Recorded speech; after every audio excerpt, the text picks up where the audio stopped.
Praise the lord. దేవుని నామానికి మహిమ కలుగునుగాక. ఈరోజు దేవుని వాగ్దానము, వివేకము గల నాయకుడవై యుద్ధము చేయుము. సామెతల గ్రంథము 24వ అధ్యాయం 6వ వచనము.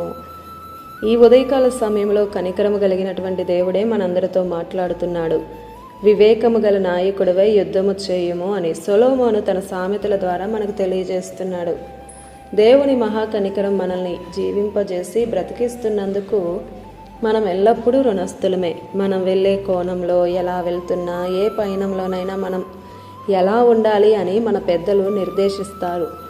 సమస్య వచ్చినప్పుడు వివేకముతో ప్రవర్తించి ముందుకు కొనసాగాలి. వివేకముతో మనం ముందుకు కొనసాగితేనే యుద్ధంలో ఉండే శత్రువును ఓడించగలం.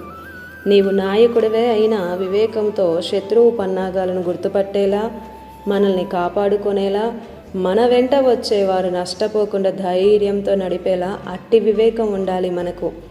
వివేకం మనకు చాలా అవసరం. ఒక్కోసారి నేను జ్ఞానంగా మాట్లాడాను అని అనుకుంటాం, కానీ అది కాదు అని కొంత సమయానికి నీకు అర్థమవుతుంది.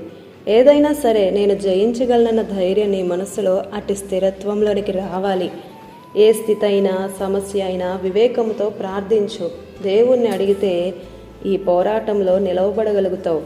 మనకి జ్ఞానం, వివేకం రెండూ కావాలి. జ్ఞానం ఒక చెరుకు గడ అయితే వివేకం ఒక చెరుకు రసం లాంటిది.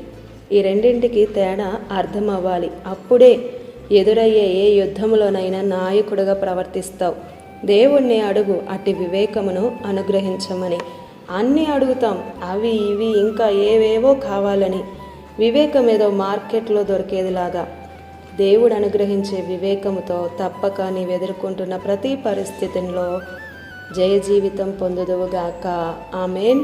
ఈ దిన వాగ్దానం మనందరి జీవితాలలో నెరవేరాలని కోరుతూ దేవుని సువార్త పరిచర్యలో మీ సహోదరి Prasanna. God bless you. Amen.